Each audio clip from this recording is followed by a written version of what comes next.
ఓం నమో వెంకటేశాయ. మా భవితా ఛానల్కి స్వాగతం అండి.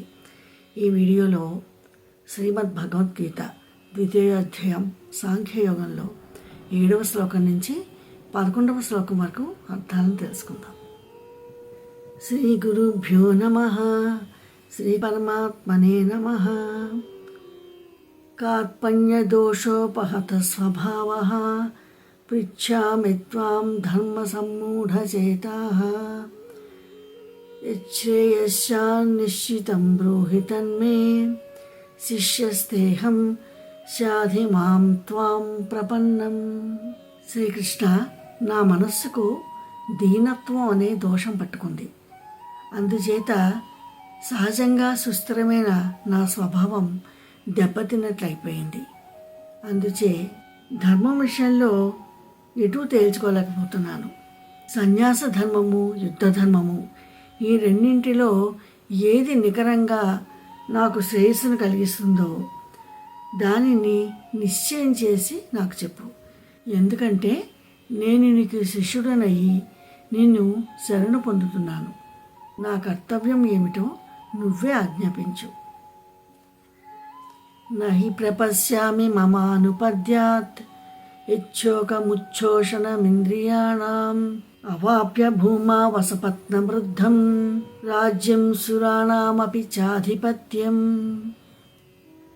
శ్రీకృష్ణ, ఇప్పుడు నన్ను ఆవహించి నా ఇంద్రియాలకు శోష కలిగించి నన్ను నిస్సత్తువులకు తోసివేస్తున్న ఈ దుఃఖం ఎంత తీవ్రంగా ఉందంటే అది ఈ భూలోక సామ్రాజ్యం మొత్తం నాకు దక్కినా సరే పోదు.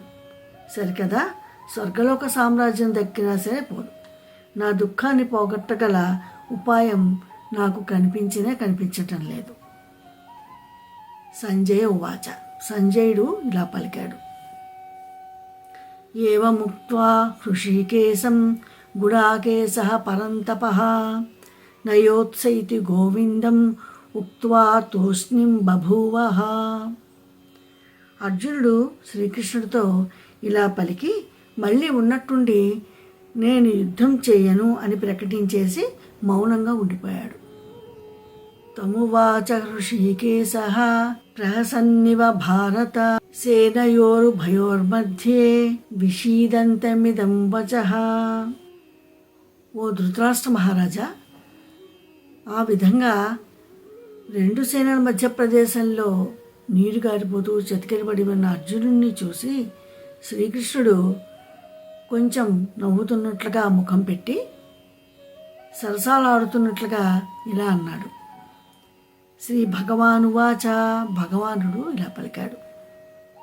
అశోచ్యానన్వశోచస్త్వం ప్రజ్ఞావాదాంశ్చ భాషసే గతాసూన గతాసుంశ్చ నానుశోచంతి పండితాః. అర్జున, ఎవరి కోసం దుఃఖించకూడదో వారి కోసం దుఃఖిస్తున్నావు. మహాజ్ఞానసిద్ధులు మాట్లాడినట్లుగా అతి తెలివి మాటలు మాట్లాడుతున్నావు. నిజమైన జ్ఞానసిద్ధి కలవారు మరణించి ఉన్న వాళ్ళ కోసం కానీ జీవించి ఉన్నవారి కోసం కానీ నీలాగా శోకించరు. ఇదండి ఈ వీడియోలో 7వ శ్లోకం నుంచి 11వ శ్లోకం వరకు అర్థాలను తెలుసుకున్నాము. నెక్స్ట్ వీడియోలో మరికొన్ని శ్లోకాలు అర్థాలతోటి మీ ముందుకు వస్తాను. ఈ వీడియో మీకు నచ్చినట్లయితే లైక్ చేయండి, షేర్ చేయండి అండ్ సబ్స్క్రైబ్ చేయడం మర్చిపోకండి. మరికొన్ని వీడియోస్ మంచి మంచి స్తోత్రాలు కూడా పెడుతున్నాను. సో తప్పకుండా నన్ను సపోర్ట్ చేస్తానని ఆశిస్తున్నాను. Thank you.